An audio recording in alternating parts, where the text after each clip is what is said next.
it feels like a shame to wear them to death. I was ready, I was hitting that refresh button. That was really weird. I hope nobody is gonna see this image out of context. This is now known as my Hulk Ninja Turtle Daphne dress. Have you ever seen me without my glasses? I'm not sure. I'm not even kidding. It took 7 attempts to get this right.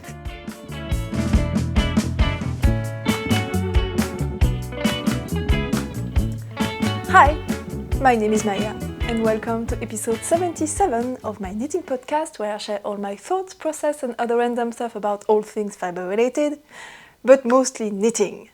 Today is the 10th of June 2026 and I'm coming to you from the French-speaking part of Switzerland, where I live with my gecko.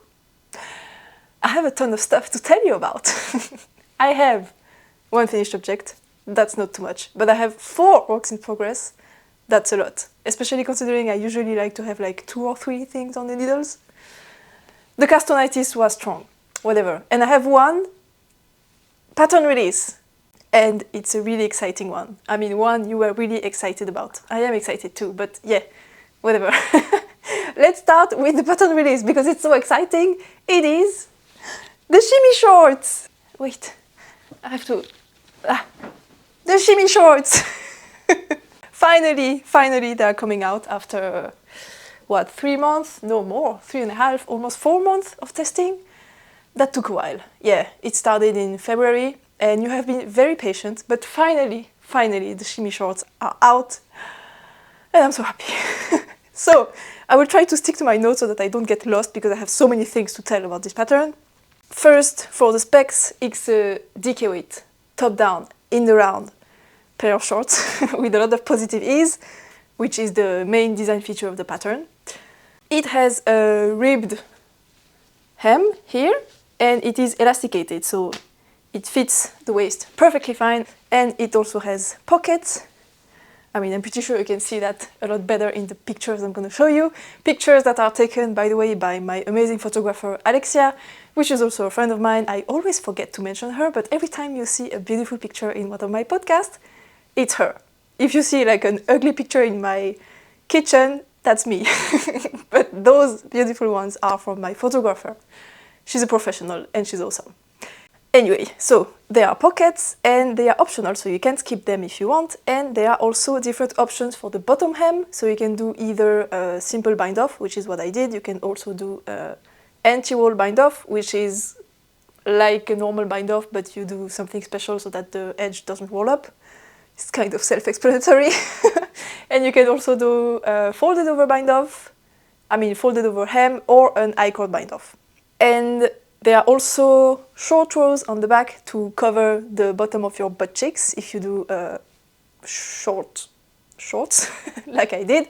But if you do them longer, then you probably don't need those. But if you have an especially awesome behind, I also added optional short rows here at the top under the waistband, so that you can have extra fabric to cover the curve of your bum if you need it. But that's optional, again. There are also vertical details here. Again, you can probably see them better in the pictures, but they are here in the middle of the front, in the center front, on the middle, here on each side, and then also on the side here where the pocket is. And this is a slip stitch detail, like a mix between ribbing and slip stitch. And I put that in for the looks because it looks cute, and also for the structure because there's a lot of fabric, there's a lot of positive ease, there's a lot of flare. They are huge. So the fabric is going to get pretty heavy, especially for the larger sizes, so I just wanted something a bit that would hold the fabric a bit better than just stockinette, so that's also why I added that in. And the pockets also help. Because the edge here is seamed on each side, here at the bottom, so that also helps to give structure to the fabric. Then, the yarn I used. So the yarn I used is Pernelle by Natissea, which is 100% hemp yarn. It's listed as a fingering, but it's a DK weight. I don't know what they did with that. The meterage is like 190 meters per 100 grams. That's a DK, and you can knit up at sport weight gauge if you knit tightly and with small needles, but also this is 21 stitches per 33 rows, I think, and I mean, the gauge is gorgeous. It's absolutely not see-through. Even if I pull on the fabric, you cannot see anything. So yeah, it's a DK weight yarn. Don't believe everything that's written on the labels. You should always swatch. But you can also use, some testers use pure silk held double, some others use, I don't know, like Antigone from the Natissea, which is a linen yarn, and whatever. You can use anything, a fingering weight held double or a light DK weight. Maybe don't go for a heavy DK weight because then the fabric would be a bit too stiff. And also you should use something that has a plant content, plant fiber content that is plant-based, so that you have a drape. Because of the amount of positive ease and the flare of the shorts, if you use something that is like stiff and lofty, like 100% wool, like a woolen spun yarn or something like that, you're gonna have something that sticks out and the folds of fabric are just gonna feel bulky and just not flow very nicely. So I recommend something that has drape. But I also think you shouldn't go too far in the heaviness of the fibers, because a tester used 100% bamboo and the shorts are too heavy because there's a lot of fabric. So a very, very heavy and dense yarn with a lot of fabric, yeah, it's just too much. So yeah, kind of an in-between. Don't go too far in the 100% bamboo, but also don't go too low in the drape department with the 100% wool yarn. I mean, you can if you want, but that's not what I recommend. But of course, you do you. Anyway, that's the yarn I used. And also something to note about this yarn, it's absolutely beautiful. Like, it has an amazing drape. It's very, very sturdy. I have knit a top with it that I have worn all the time, summer, winter, laboring piece, sweat on it. I have done everything with this top and I machine wash it. I finished it 2 years ago and it's still beautiful, brand as new, amazing. So this yarn is very sturdy. However, it's not smooth. I mean, it's not itchy, but how can I say this? It's like textured in a way that if it rubs on your skin for too long, it could maybe irritate the skin. And for example, for those shorts, I wouldn't wear them like to go on a hike. Between the thigh, it does rub a little bit, and I think if I walk too much, it would become uncomfortable over a long run. I mean, a few hours of wear. So be careful with that. It's not the smoothest yarn. And maybe if you have a very, very sensitive skin, not in the sense of like itchiness, but more like rubbing of materials, maybe this yarn is not for you. Just something to note. But for me, I can wear it like a few days in a row. If I don't walk too much, it's perfectly fine, but just something to keep in mind. Anyway, next I wanted to also talk about the overall fit of the shorts, because so during the test, a few people mentioned they had to shorten the rise height. So the rise height is the length from below the waistband to the to where you separate for the legs. That was really weird. I hope nobody is going to see this image out of context. Yes, the rise is this distance. And it was a bit too long in the pattern because I have never designed shorts. So I have numbers, I can find sizing charts on internet, but I have never designed short and I don't know everything. I have to try things to determine if they are right or wrong. And in this case, the rise height was a bit too long in the pattern because a lot of testers had to shorten it. And also on mine, it's too long. But also that's on me because I lengthened it, because I know I have, in comparison to the standard sizing chart, I know I have a higher rise, so I lengthened it because of that. But it's way too long. Like, the chunk I added is too much, and there was already too much before that. So yeah, it's way too deep. Which causes, I mean, when I wear it, it's absolutely fine. I mean, I can feel that the crotch area, the part where the legs separate, is way too low. But as long as I stand, it's fine. And even if I walk, if I run, it's absolutely fine. But if I sit down, you cannot see it, but there's a big bunching of fabric here. I can probably show pictures of that. And it just doesn't look the best. But I couldn't really know that before actually wearing the piece, which couldn't happen before a few weeks ago, because it was winter. Since I finished knitting it in like February, and the weather didn't really warm up enough before May, and May was like the end of the test. So that's when I realized, oh, the testers are right, the rise height is too deep. But a few testers didn't touch anything to the rise height, but yeah, the majority of them had to, so I shortened it in the final pattern. So if you see testers' pictures and you find that maybe the shorts seem a little bit too long, that's because of that. But also, we had long and extensive discussions in the Instagram group chat regarding how to know how to modify the fit, because a lot of people have never knitted shorts. I had never before.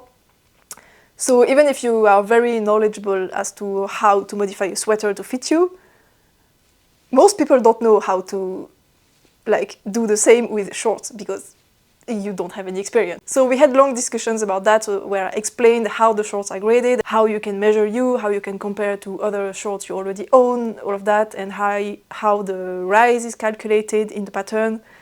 Yeah, I explained a lot of stuff, and it did help out the testers a lot. So I ended up taking everything I explained in the group chat and making a separate document to the pattern. It's like 3 pages long, which is not too much considering how complicated it is to explain how shorts fit on all types of bodies, not just mine, not just fat bodies, but like different proportions. If you have a big bum, if you have a big belly, if you have both or only one, it can all change in all directions. So I have made a separate file where I explain exactly how the fit of the shorts is made, how you can modify it, what to pay attention to, and what are the consequences of each choice you make on other parts that you probably wouldn't think of if you just had to do it on yourself. For example, when you separate for the sleeves, for the legs, you cast on stitches between the legs at the crotch. And you cast on quite a lot of stitches here because there's a lot of positive ease, and you want the proportion between the crotch length and the rest of the garment to be to make sense, because if you cast on too little stitches, then you have a pinching of fabric between the legs, and then you have the dreaded camel toe. And of course, if you haven't tried it, you cannot know that in advance. So when testers were like, oh, I'm gonna cast on a lot less stitches at the crotch to compensate for the fact that the rise height is too long, I was like, no, don't do that. You're gonna have a camel toe. So yeah, I explained all of this in this separate file, so that you don't have to rip back 3 times before you find what works for you, because there are a lot of stitches because of the immense amount of flare, and nobody wants to rip back like 600 stitches 3 times in a row. So yeah, I did this separate thing, but also I wanted to make it separate so that if you are not interested in all of that and you just want to knit the shorts and you don't really care if they are perfect or not, then you can just follow the pattern, which is pretty straightforward. And you just don't have to mess with 3 pages of text before you can knit your shorts. And then there's also something I wanted to mention regarding the testers versions that I have already probably shown you here. It's that I was very impressed by the room for modifications there is in this pattern, because I do include indications also in this file how to modify the flare, because there is a lot of flare of positive ease in the pattern. It's like almost twice as wide as your hip measurement. So for example, my hips are 94 centimeters. I don't know how much that is in inches. And the hip circumference of the shorts is something like 160 centimeters. So that's almost double. And for the larger sizes, then you can end up to more than 2 meters. But as long as you have a yarn that has drape, then it's fine. It just looks like something flowy and beautiful floating on your body. Because, for example, my skitter skirt, the blue one, it's 3 meters in circumference at the bottom. 3 meters! That's twice as what I have here in circumference. And I mean, if you look at the pictures, it doesn't look that huge on me. It just looks like cool and skater style. So yeah, there's that. But if you don't want to have too much positive ease, and also if you just don't want to have 600 stitches on your needles, which I can understand, then you can also mess around with the increased weight. And everything is explained in the pattern. But what I wanted to say is that a lot of testers did mess around with that, especially one. I wanted to give an honorable mention to Anya, which is an amazing knitter, an amazing tester. She tests almost all my designs, And it's pretty funny because she mostly tests for me. So I guess all her knitting time goes to knitting my patterns, which is just crazy and incredible, and I'm so grateful. And she usually knits like 2 or even 3 samples of each of my designs she tested, so I just wanted to shout her out because she's awesome. And for the Shimmy shorts, so first she did a version with a, not bouclé, it's kind of a, not fluffy, how do you say that, poilu, hairy yarn. It's just so cool. I really love this version. It's the white shorts. And then she did barrel pants version. So she did long legs and she completely changed the shaping on around the hips. And then she changed to doing decreases on the side so that she had barrel pants, and they look so good. And I'm like, what? I didn't imagine this would be possible with this pattern, but it absolutely is, and they look so amazing.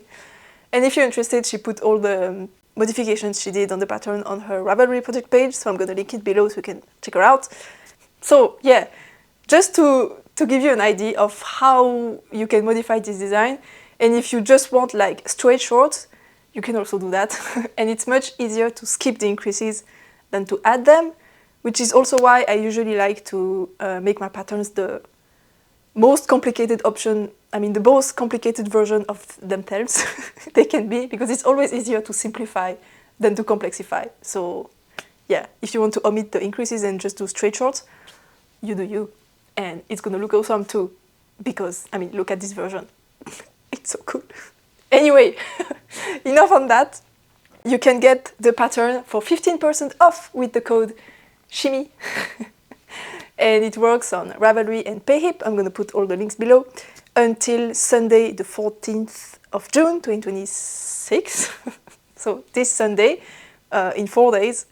And yeah, hope you enjoy. Hope you're gonna enjoy knitting the shorts and finish them in time to wear them a little bit before the end of the summer. But hopefully you should be good. I think I knit mine in 3 weeks. And Anya managed to knit 3 pairs of shorts because she even did another pair after those 2. So yeah. Oh yeah, just something I wanted to mention also. The shorts were supposed to come out 3 weeks ago at the same time as the Patagonia Pix Light. But I have done in the past a double release. It was not fun. I didn't enjoy it at all. It's just too much work, especially because in this case the Patagonia is a big pattern and the Shimmy shorts are also a big pattern. So it would have been 2 big patterns at the same time. No, it was too much. On top of that, a lot of testers weren't done yet, especially the larger sizes, because there are a lot of stitches because of the amount of flare.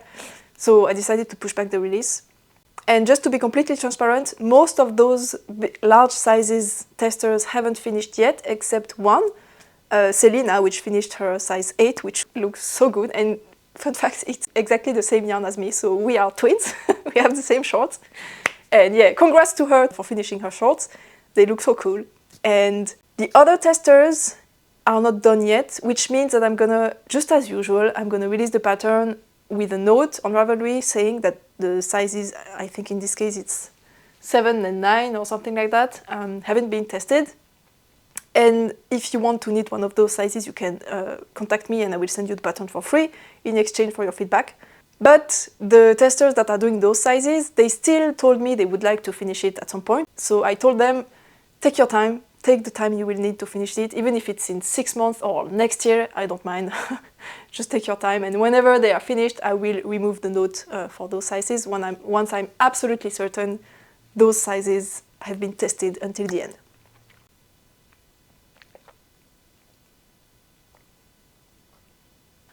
Next up, I can talk about what I'm wearing, which you probably recognize it because it's been very popular lately.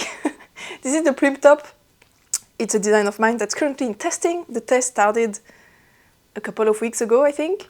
And I had already finished it in the last podcast, but I wasn't wearing it, so this time I am. And you can see it live on me, how absolutely wonderful it looks.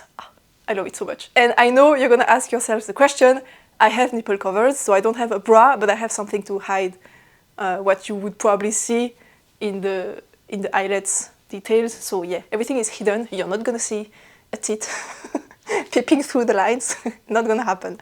But I really hate wearing bras, especially, I think they are called balconette bras, the ones that don't have straps, because I am shaped like a inverted traffic cone, meaning that the higher you go, the wider I get. So anything that doesn't have straps just slides down on me, including balconette bras, unless I tie them super tight and then I cannot breathe and it's even more uncomfortable than a standard bra with straps. So those are a big no-no for me, meaning that if I wanted to wear this without having anything showing here, my only option is something to stick on the boobies. So in this case it's nipple covers. But I mean, the look is flawless, so I'm very happy with that. Anyway, that was maybe the TMI of the pattern. The yarn I used for this one is Carla by Save the Yarn. It's a lace weight that I had double, and it's Save the Yarn is a brand that does that sells dead stock of fashion brands.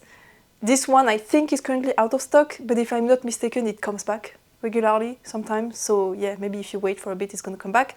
But you can use also any light fingering, not fingering, but light fingering weight yarn you want that has a plant fiber, plant content for this. And I'm gonna show you work in progress of this afterwards, so stay tuned if you want to see that. That's for what I'm wearing. As I said, the test has started and I had so many applicants. Like, people lost their mind on this. I mean, I love the pattern, I love all my designs, I love them equally. And I don't really like try to think beforehand which ones are gonna get popular or not. And this one absolutely exploded. Like, I was like, what the heck is happening? It was a surprise because I just wasn't thinking if it would happen or not. And yeah, the post exploded, my Instagram account exploded, everything exploded, the test call exploded. And it was a mess to select the testers because there were so many applicants, but I managed and the test has started. And I'm so sorry for all the people I had to turn down. But yeah, it's not because more people apply that I can select more people. I can always select the same amount. So I have to turn down more people. I'm so sorry, I feel so bad, but that's just how it is. Anyway, so now we can talk about my only finished object, which is something I hadn't even cast on in the last episode. So it's a new cast on and a finished object at the same time. And it's these super cute Plume socks. They are so cute! It's Shortie socks with tiny stripes, micro stripes, whatever, and they have a picot edge here with a folded over hem. It's a pair of summer socks. They're just so cute. I knit them because Sandy from my local yarn shop, Douce Broderie, she wanted to test out a new yarn, a new sock yarn for her shop, because currently she has drops yarns, but drops, how to say that, they don't have the best practices with their wholesale customers. And it's very, very difficult to keep up with them because they do various things that are really super annoying practices. I'm not going to go into the details, but yeah, drops. One of the reasons they have such low price is because they have very aggressive marketing strategies, especially towards their wholesale customers. And now that I can see the behind the scenes of this type of relationship, I can understand why there are so little shops in Switzerland that sell drops. It's because they suck. And they do sales all the time. And legally in Switzerland, I don't know how it is in other countries, but if like you resell, for example, yarn from Drops, and Drops, the main house, does a sale, you have to follow the sale too if you resell their yarns. It's a legal obligation, you just don't have a choice. But Drops has sales all the time, which means that if you sell Drops yarn, you have to make sales all the time. And then when you do like a 30% sale on a ball of sock yarn that's like 350 francs, you basically almost lose money every time you sell a skein, which doesn't make sense at all. So yeah, now I get it. Anyway, she wanted to try out another sock yarn that wasn't Drops, and she was like, have you ever tried Sisu by Stainless Garn? If it wants to focus, yeah, Sisu by Stainless Garn. And I was like, no. And she said, would you like to try it? And I said, yeah, why not? So she bought a skein for me. I mean, a 50-gram ball. I said I wanted the red one, so she bought the red one. and I need a pair of socks. And then I'm gonna wear them out to see how well they hold up over time and decide if it would be a good fit for the shop. And the white is just a very random sock yarn I had laying around. And I have to say, I am very impressed because it's so soft. Like, it's incredible, especially next to the equivalent in drops is a drops fable, and that's, I wouldn't say soft. Like, it's definitely not an adjective I would put on drops fable. But this is, wow, it's like butter. Like, I had to hang on the thread pretty tight because it was just slipping out of my fingers because it's so soft. It's not 75-25. It's 80% merino wool. I'm not even sure it's merino. 80% wool, 20% nylon. So there's a bit less nylon than usual. And also it's a bit thicker. It's more like almost a sport weight, which is amazing because then you can use the same gauge as usual, but have a thicker fabric, a denser fabric, which makes it sturdier over time. And that's awesome because if I want my socks to be dense enough for my liking, I need to go down to like 2.25 or even 2 millimeter needles. I have knit socks in the past on 2 millimeters and I end up with 80 stitches and it's so annoying. But with this, I could use 2.25. I had 56 stitches and the fabric is dense and magnificent and wonderful, and it was a breeze. It was awesome. So I asked, I think I talked about this in the stash update video, and I asked for if people had used it and if people had maybe opinions on this yarn, and someone said, I think their family, their mom or their grandma, I don't remember, have used it for the socks of their family since forever, and they have held up well, which is very good to know. But I still want to test them out and wear them out. However, they are so cute that first it feels like a shame to wear them to death to see how long they take to wear out. So I think because of that, I would like to have a photo shoot with my photographer, like not just the ugly kitchen pictures I take. I would like the true, real photo shoot with my photographer so that I can immortalize them. But the next photo shoot is for like beginning of July. So I have to wait until beginning of July before wearing them, which is a bit dumb because I speed knit through them so that I could wear them quickly, so that I could do the test over a long period of time. But now they are so cute that I'm not going to wear them before July, but whatever, it is how it is. Yeah, so I finished those. By the way, they are based on my Sweet Sock pattern, which is a free pattern of mine on Ravelry and on Payhip, and they are a DK weight pattern, but I modified them to, I regraded them to be fingering weight, and to have this picot folded over edge and also the micro stripes, because we wanted to give workshop on summer socks at my local yarn shop, because the Sweet Socks, I wrote them to do workshops on DK weight socks, but for the summer that's not suitable, so I modified the pattern to do this summer version, and I gave the workshop at my local yarn shop a few weeks ago. It was super cool and the students were really happy.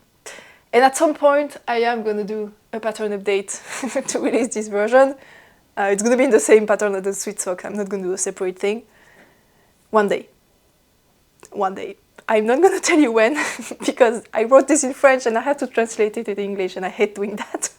But one day it's going to happen. All right, we can finally talk about our work in progress. Hopefully I'm going to go a little bit faster with that. So the first thing I want to talk about is the sister to this one. So I have cast on the dress version. Last time I have shown you this swatch, which I knit using pure silk by Knitting for Olive. And my three colors are, so the purple is plum. I just realized that this is the plume top and I used plum.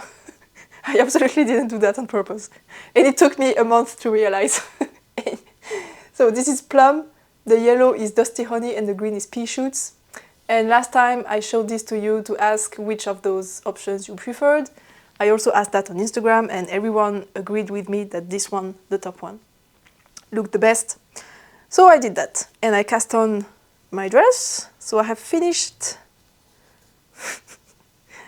the back panel here with the keyhole opening, and I have started the front and I haven't touched it in 2 weeks because I took the pictures for the test call and then I did the test call, and now I don't need to finish this before the release mid-August, So this is really low in the priority list. So I put this on the side. And I'm gonna get back to this once I am done with everything else I'm gonna show after this. But before that, I wanted to mention Sandy. She gave me those, which are glitter threads, like very, very thin ones, more than lace weight, because she recently knit up a top using this one, held with a drops bell, I think, and it's just so cute. And I've been absolutely obsessing over that since she showed that to me. And this one, I had an epiphany on Instagram because when I was knitting on it, I was like, this reminds me of something. This color palette, it rings a bell, but I couldn't really put my finger on it. So I ended up going on Google and I searched purple, yellow and green color palette cartoon character, because I knew it was cartoon character that had this color palette, but I couldn't remember which one. And Google told me it was either Piccolino from Dragon Ball Z, or which was the other one? Now I can't remember. The Joker from Batman.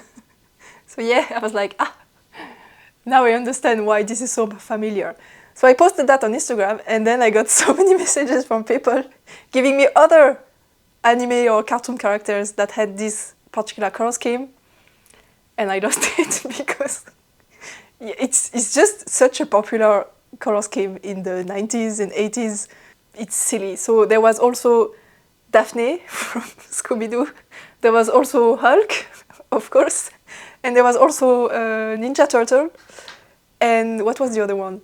It's a Marvel, maybe it's not Marvel, I don't know. It's like a comics character. I don't remember his name because I didn't know it, but the friend who showed me this, she sent me a picture and I was like, yeah, I cannot deny that. So this is now known as my Hulk, Ninja Turtle, Daphne dress. So those glitters are gonna be my attempt to add some pizzazz or something to the yellow stripes so that it can look a little bit less hulky Ninja Turtle Daphne. Like, hopefully I can like make it look a bit more dressed up with that and less cartoony. We'll see. But it's not for right now anyway. And full transparency, I said those were given to me by Sandy because this one is literally her leftovers. And this one is just from the shop. I think I opened it a few months ago because I knitted a swatch for her. And then it just stayed in the corner. And she cannot sell it because I opened it, so she just gave it to me. And once I'm done, I'm probably gonna give them back to the shop. So yeah.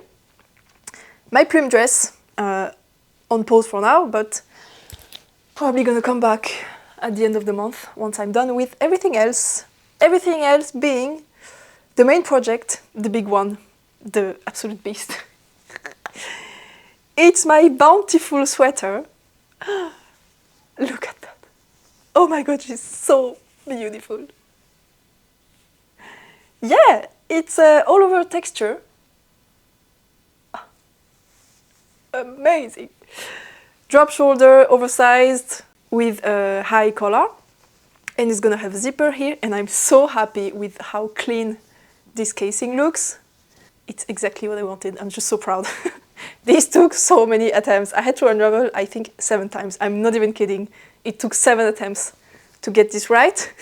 And now that it's right, it just looks so simple. And I'm a bit pissed about that because it was so much effort. But yeah, this amazing double-sided collar with a zipper in the front. It has an awesome fit. It has awesome shaping. And it's not a European shoulder construction. So it is not the one where you knit a trapezoid for the back and then you pick up from the shoulders and then you knit straight and then you join in the front for the collar. That's not it. Because those constructions, I think they are amazing for fitted garments with like set-in sleeves. But I find that for oversized garments, they just don't look good. I just don't like it. Personal preference. If you like it, good for you, but I don't. And it kind of annoys me that all the drop shoulder texture sweaters, like in this vibe, are all using the same construction. Maybe sometimes there is a saddle shoulder, but I just wanted to bring something that wasn't the European shoulder construction. Of course, it means that the pattern is a bit more complicated because the reason everyone uses this construction is because it's so easy to braid and to knit. So of course this one is a bit more complex, but it looks so much better from the back. My personal taste, you do you. So this one is actually the back. When you start the back, it's very similar to a European shoulder because you do cast on all the stitches and then you work short rows to shape the shoulders and on the back neck here. There's a curve here so that it fits you perfectly. And then you work the rest of the back panel, you do underarm shaping here, and then you pick up stitches from the front here. However, the seam is sitting exactly in the middle of the shoulder. It is not pushed to the back, it is exactly in the middle of the shoulder, which means when you knit the front panel here, it is the same height as the back. Which means that when you look at the shoulders, if you wear it, you have this beautiful detail. This is the shoulder seam, and this is the bottom of the first texture on each side, and it meets in a beautiful detail here on the shoulder. And everything is balanced. And if I had done a European shoulder construction, this seam would be more like down here. And then you pick up from here, you have the rest of this texture here on the bottom. And then you knit all the shoulder in this texture. So you have a huge chunk in this texture here on the front. That needs to be longer than on the back, because if it's shorter, then when you join the back and the front together, then the texture are not at the same point anymore. So you cannot do that, because when you start working the body in the round, then you have a different weight on the back than on the front, which makes no sense. So you need to have something unbalanced on the shoulder, which I don't like. So that's also why I did things that way. But it means that you have to do short rows on the back here to shape this, and you also have to do short rows on the front, which is of course double the amount of short rows. But it looks so much better. My personal opinion, you do you. And yeah, the front, then you have a little bit of shaping here to shape the collar on the front, and then you cast on a lot of stitches here in the middle, and you do the underarm shaping, and then you pick up the sleeves and work a sleeve cap, as you can see here. This bit is longer than the one here at the bottom, so that you have a continuous line from the shoulder to the sleeve, so that you have a beautiful fit and you don't have a weird, awkward fold because the fabric is tugging here when you have your arm down, and then you don't have excess bulk of fabric at the underarms. It's just amazing. Lots of short rows, amazing fit.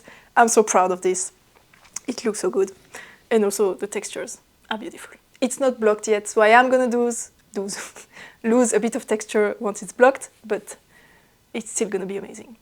And I used lateral braids here for this. Also here, when you start the arm. It's so clean. I really love it. And there is also one. Here I'm gonna have to do something better, because when you sew down the neckline, because it's double-sided, you sew down with a crochet hook so that you have this crochet chain running that's reminding of this one. But here on the sides, it didn't really work out. You can't really see it. So I think I'm gonna have to do another crochet chain on top of the first one so that the detail actually pops out. It still looks perfectly fine as is, but I think it can be better. And yeah, the grading process is finished. As I mentioned already last time, it is the first time I am working with a grader for this one. It's Rebecca Williamson, which is basically the grader that works with all the great designers of this era. She worked with everyone. It's absolutely wild. And I understand why, because wow, she's incredible. Like, this is super complicated to grade. I'm not kidding, it's incredibly complicated because of the short rows that are in pattern, because you need to have a certain amount of stitches in the pattern so that you have the same instructions for all the sizes, because if you are not within the pattern repeat, then you don't start the pattern at the same stitch, so you have different instructions for everyone, which is a no-no. So you have lots of constraints in the stitch counts, in the different parts between the front, between the back, everywhere. And then you have to do the increases in pattern at the underarms. But of course, since all sizes have a different arm side depth here, some sizes will end the shaping in this texture, some sizes will end it later. So you have to have other instructions for that, and then you have to also have a set number of stitches when you join in around, otherwise the pattern doesn't flow between front and back, and then you have a join at the underarm. And then you have the same things for the sleeves because you have to do the short rows in pattern and you have to have an exact number of stitches, otherwise the short rows end up on a different part of the pattern and then the instructions are not the same for everyone. And then the neckline is also super complicated because there are short rows here to shape the neck, and yeah, it's really complicated. Not to knit, I mean it is a little bit difficult to navigate the pattern because there are still sizes X and X follow this, sizes X and X follow this, and then you have to jump to certain sections for your size. But it's not difficult to knit. I hold your hand throughout the whole thing and I tell you the knit and purl sequence for all the yoke basically, and then once you have learned it, I leave you a bit more free, like now work in pattern for the rest. But in order to make the pattern easier to knit, it is much more difficult to grade. It's just how it is. And I like grading this when I have knit up the sample is already difficult, but grading this without having knit up the sample and without having it in front of you so that you can count the stitches and understand what's happening, that's next level difficult. So yeah, Rebecca Williamson, definitely an amazing grader. I'm so happy I have worked with her, and I'm just really confident that this is graded much better than I would ever have achieved. And yeah, I'm also super happy for you because you're gonna have a much better end result thanks to her. Now, so the grading is done and now I'll just have to do the usual tech edit process with my usual tech editor so that she can still check Rebecca's number because it's just better that way. Then I need to finish up my sample because as you can see I still have a sleeve to go and the whole body, which is going to be pretty long, so it's going to take a while. And then the test call can happen. It's going to be in 2 weeks. 2 weeks. Stay tuned for that. And it's going to happen on Instagram as usual. Now, something I wanted to mention about the yarn. No, I haven't told you the yarn. This is Solace Worsted by Wool & Twine Fibre Studio. And it's a special yarn because it's worsted spun. So it's supposed to be pretty dense and heavy yarn, as opposed to woolen spun that tends to be more lofty and airy. But this is worsted spun, so it's a bit more sleek, a bit more dense, and also it has a better stitch definition, as you can probably tell. Oh, the side lighting is awesome. Look at this! Oh my god!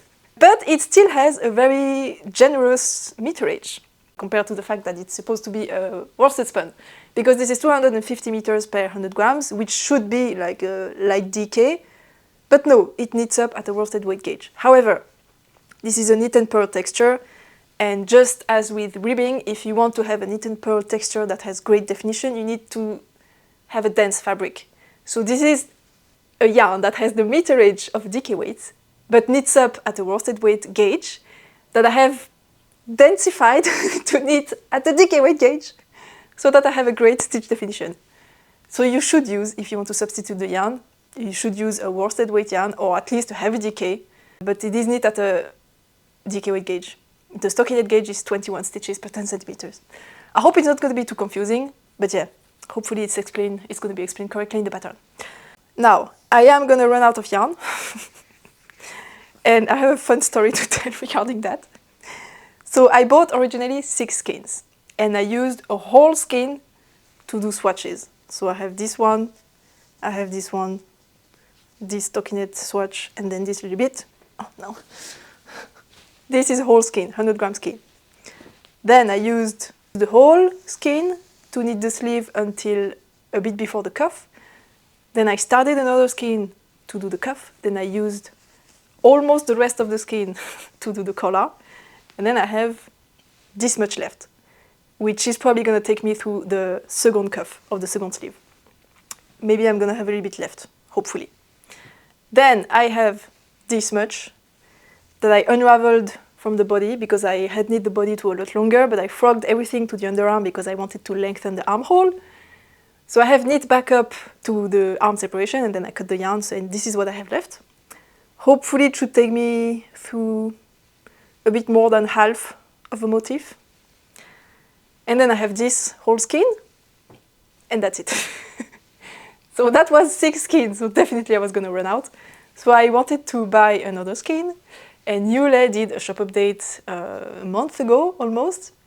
And she said she found a few extra skeins of this yarn, Solace Worsted, and she said she had a couple of skeins left that she was gonna put back into shop update. And I was mildly panicking because I was like, if there are only a couple of skeins, I'm never gonna be able to snag one. So I wrote to her saying, hey Yule, what do you mean by a couple of skeins? Like, do you actually have a couple of skeins, or are you just saying that, but actually you have more? And she was like, no, I have like 30 skeins. Ah, that's much better. So on the day of the the shop update, I was ready. I was hitting that refresh button. I was already signed up, ready to sign out with my purchase. And I got the skein in my cart and I hit the purchase button. I went on PayPal and everything. I did a checkout. And I must have forgot to click on something because I didn't confirm the purchase and I didn't receive the confirmation email, and I just didn't realize, because I think I was so happy that I managed to get the skein that I immediately wrote to Yule saying, hey, I got the skein, I'm so happy. And I actually didn't. And 3 weeks later, I knew she left on holidays at some point, so I was like, oh, it's probably going to take a while for her to ship it. I was not in a hurry anyway because I still needed to go through the other 5 skeins I had remaining. And she put a story at some point saying, all the pending orders are out of the door, so if you're waiting for a yarn, it should come soon. And I was like, I haven't received the notification that my yarn was out the door. What's happening? So I went back to check my emails and I searched all my inboxes everywhere and I couldn't find the confirmation email.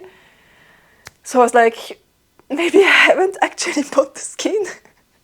And fortunately, I went back on Yule's website and there were still a few skeins left. So I managed to buy one extra 3 weeks after the shop update, and it got here. Finally. It would have been such a shame if I had missed the shop update and I couldn't buy my extra skein just because of such a silly mistake. But fortunately, it's all good. I think there are even still a few more left on the shop.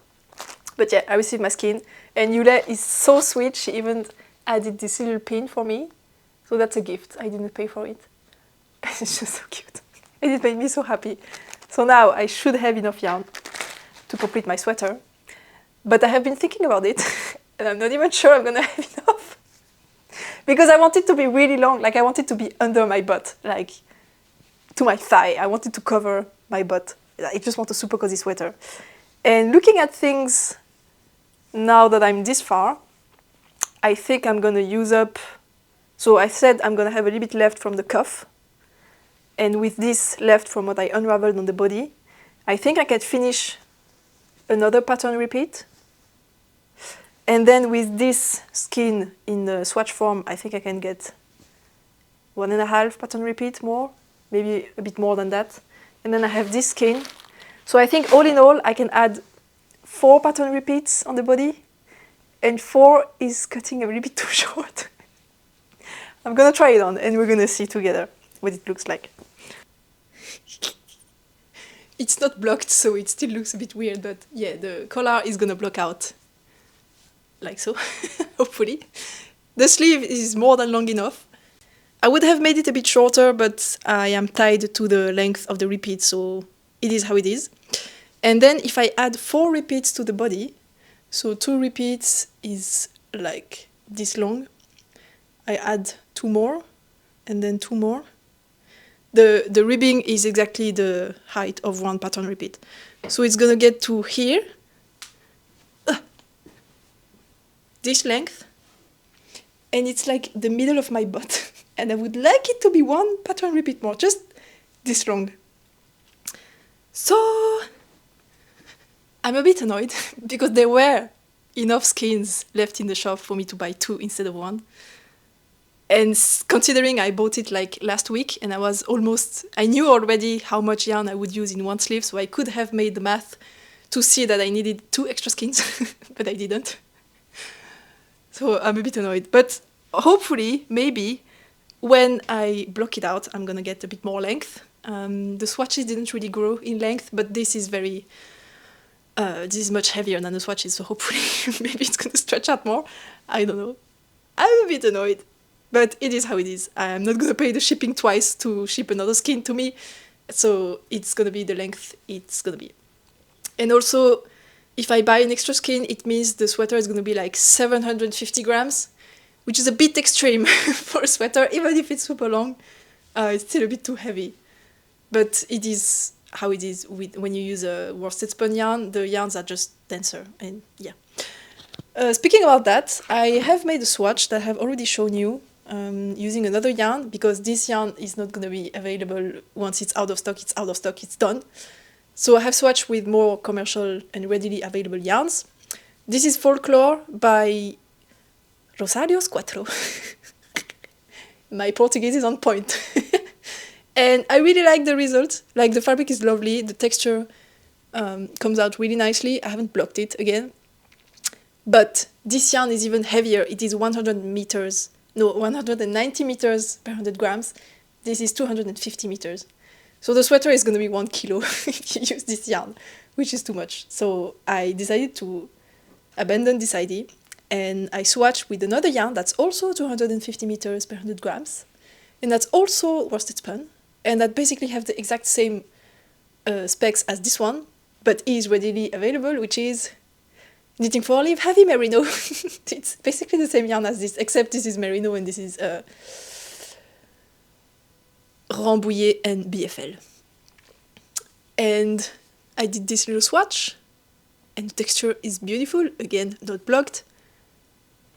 And it's gonna be the same, and it's gonna be super lightweight. I mean, super lightweight, you're still gonna have a 700 grams sweater for my size, but still, it's gonna be amazing. So this is gonna be much better.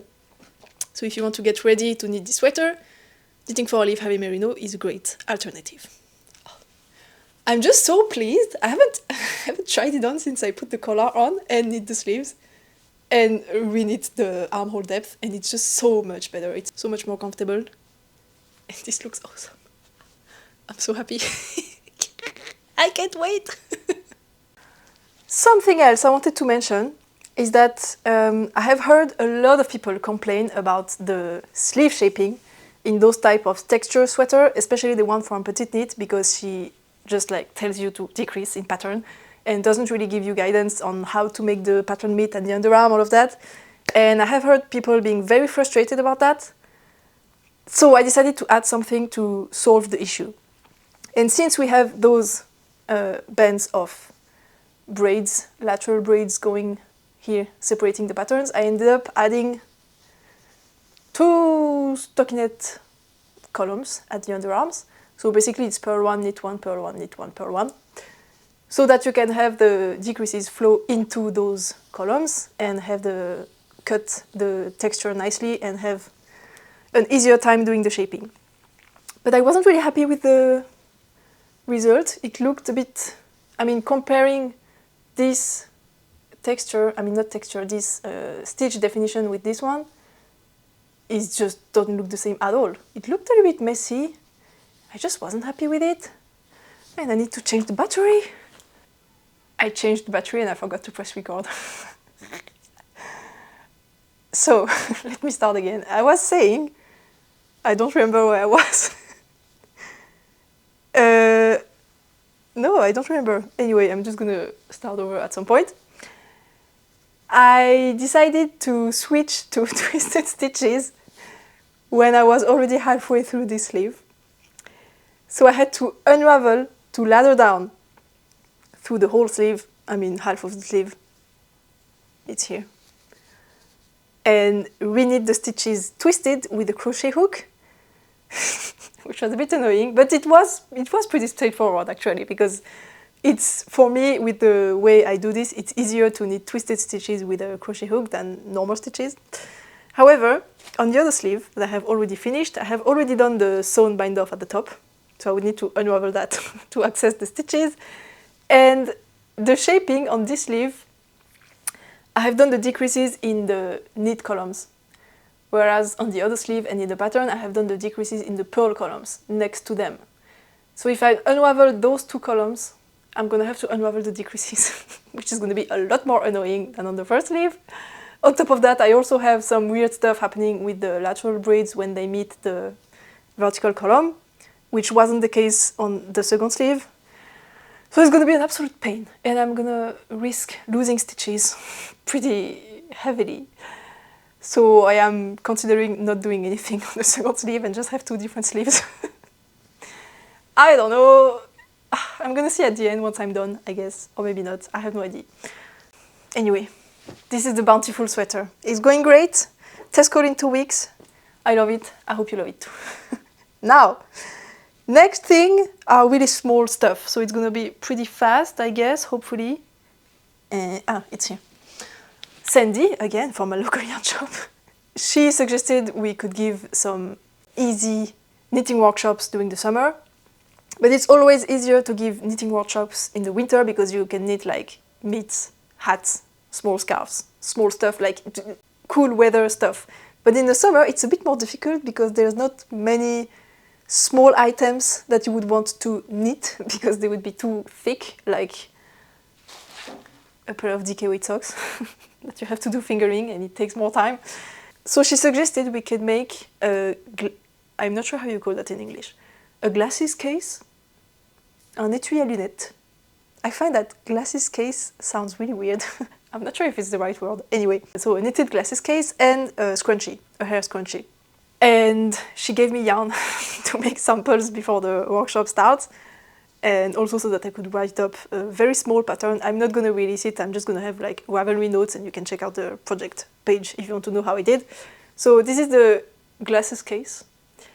And it's just a tube, so I did a Judy's Magic custom at the bottom. I did some increases in the corner, and then I'm doing the small flower lacy things. And I'm using Shippies Katona, which is 100% cotton. I think it's mercerized cotton. It's a bit shiny. And this is a 25-gram ball. I'm just going to do something that can hold the glasses, hopefully. Have you ever seen me without my glasses? I'm not sure. And for the closure, I have this. So Sandy also gave it to me, which is one of those things that you can, that you can open up like this. And I'm just gonna sew the edges, the top of the case on it. And it's gonna be a cute glasses case. Perfect to do on a knitting workshop during the summer. The second project is a scrunchie. I haven't cast it on yet, but she also gave me this yarn, which is just a random leftover of the shop. It's brushed alpaca silk by Drops. And I wanted to do like something that uses maybe the same techniques as this one so that we could do the 2 workshops at the same time. But if I do lace in this yarn, you're not gonna see anything. So I think I'm gonna do more like picot edges, like rounds of picot edges, one after the other, a bit similar to this. Have them like spaced out by a few centimeters each time, so that when you have the scrunchie, it kind of folds on the picot edges and you have the cute... Yeah, I don't know, maybe it could look cute, even in a fluffy yarn like this. So yeah, I'm gonna cast this on after this, and it's gonna be pretty quick, hopefully. So those are 2 acquisitions, but also not really because I didn't pay for them. And once I'm done with the project, I'm gonna give them back to Sandy because I don't want those laying around in my stash. So I haven't even counted them in my stash. Maybe I will, I don't know, but yeah, for now, this is how it is. And that's it! Finally, that's it for the knitting. I am so hungry. What time is it? 12:30. It's time to eat. The last thing I wanted to talk about, I cannot talk anymore. The last thing I wanted to talk about is the climbing competition I did 2 weeks ago. It was awesome. It was super fun. So it was a friendly competition at my local climbing gym. And the qualification spanned over the whole month of May. So 2 times a week they were opening up new boulders and we had to like climb the most boulders we can. And each boulder gave 1,000 points. And the number of points you get is divided by the number of people who have climbed this boulder. So the boulders that everyone had climbed give you like 10 points. And the boulders that only you have climbed give you 1,000 points, which of course gives you a great advantage in the overall competition. I was of course enrolled in the women pool. Can you say that? Yes. And there are not a lot of strong women in the climbing gym, unfortunately. And I usually end up within the finalists because the other strong women that are stronger than me, like they either don't care or they cannot be there on the day of the finals, or they just forgot. For one of them, she just forgot. So yeah, I ended up in the finals, and it was really awesome because during the whole month, like the strong girls together, we were like cheering on each other, helping each other out. It was just cool vibes, just fun. There was no toxicity or no sense of I want to beat you, so I'm gonna give you wrong beta so that you fail on this boulder and don't top it so that I have more points. It was absolutely not that. We are just helping each other out during the whole month, and it was just so cool. And it was the same during the finals. So I was qualified in 5th, and the one that was qualified after me is a very young girl. She's like 15 years old, and she's part of the she's like a student. She takes courses at the climbing gym, and she was just so excited and so cute. She was so happy to be in the finals, and we were all cheering for her, happy for her to be so young and to be there. And yeah, the other girls, I know them quite well because I'm pretty often in finals with them. And it was just a great experience. It was fun. The finals were way too hard. It is, of course, tricky for the route setters, so the people who put the holds on the wall, to adapt to the level of the climbers that are actually in the finals. And yeah, it's pretty difficult. But for this case, it's a little bit different because they knew in advance who would be in the finals, because they could see during the whole month who was within the 6 best. So they kind of knew. And I think they really overshot it because the one that qualified in 1st, she's like mega strong, like incredibly super mega strong. And I think they thought they had to level up the whole difficulty for everyone because otherwise she would top everything. It ended up being way too hard. Like most of us did not even move in the first boulder. And the second one is a bit special because it was set by my boyfriend, Mr. Tinks, and he knows exactly how I climb, so I could see, because a few months ago we went to another climbing gym and there was a boulder. It was a dynamic boulder, so basically you were hanging on a hold like this and you had to swing your legs very, very hard so that you would jump with all your weight, all your force against the wall and like smash against the wall and jump back immediately to get to another hold. And I really love this kind of swinging jump. I'm not very good at dynamic moves, but this kind of swinging jumps I really love. And I saw the boulder and I was like, he did that for me because he knows I'm good at this. So maybe you could tell it was a bit cheating, but it was also maybe more inspiration for him to do something like that's fun to watch in the finals, also for the crowds. Yeah, so this boulder set by Mr. Tinks was a little bit easier, and the girl that's super mega strong, she is the only one that topped it. And everyone else, we didn't do a single top. A top meaning when you complete the boulder from start to finish without touching the ground. So it was just too hard. But nonetheless, it was super fun. It was awesome, the crowd was awesome, and the boulders were super cool. Despite being too hard, they were really fun to climb. And yeah, it was great.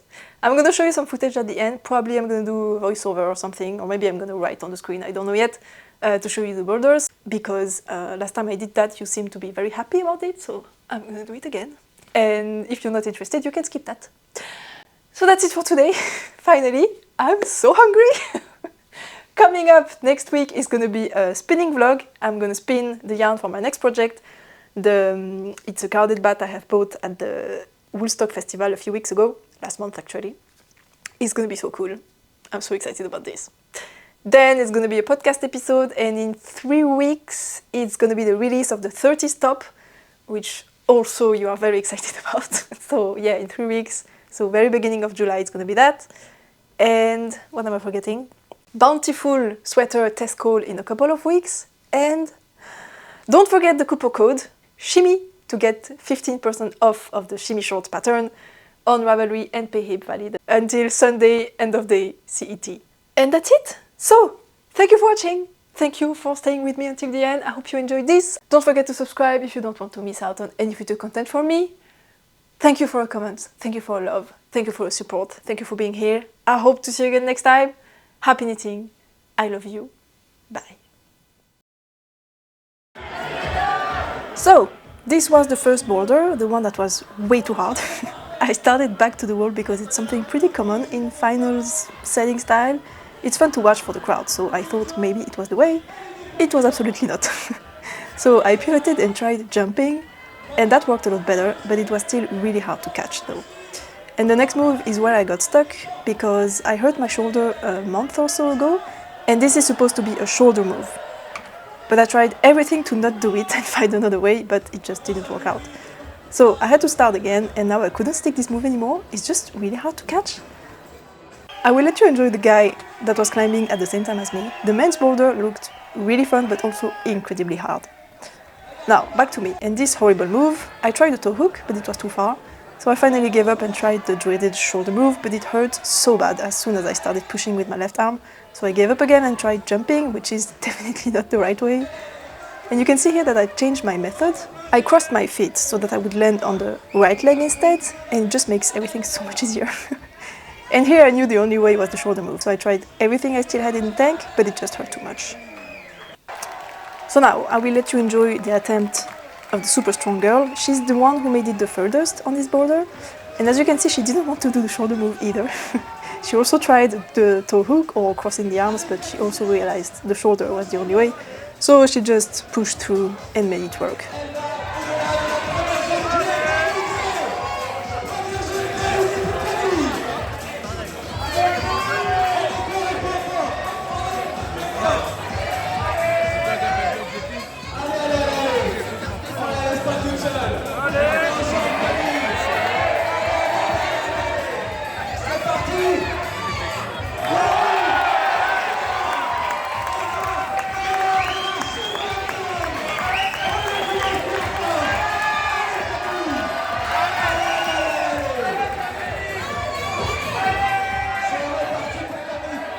And if her foot didn't slip here, I'm pretty sure she would have stuck it until the end.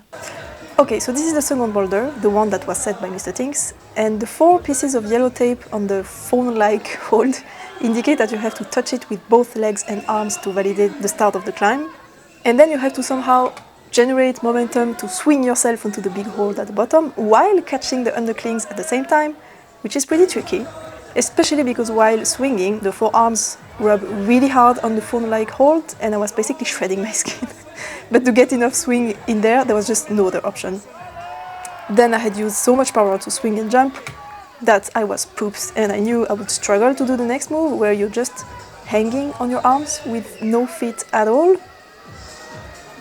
There. So I was so tired, I just couldn't hang anymore, let alone swing my legs onto the starting phone-like hold, so I just fell. And we have 4 minutes to do as many attempts as we want per boulder, so I rested for like a minute and tried again, knowing that saving energy on that first move was the key to have enough strength left to do the next one. As you can see here, the jump was much smoother, and I managed to do less swings before the jump and have a better timing for the jump in itself. But it still wasn't enough, and I still fell while trying to launch my leg. And the next one was my last attempt. And 2 friends filmed it from different angles, so you can see just how overhanging that wall was. And I did the jump pretty easily this time, so I had enough left in the tank to finally swing that freaking leg onto the phone-like hold.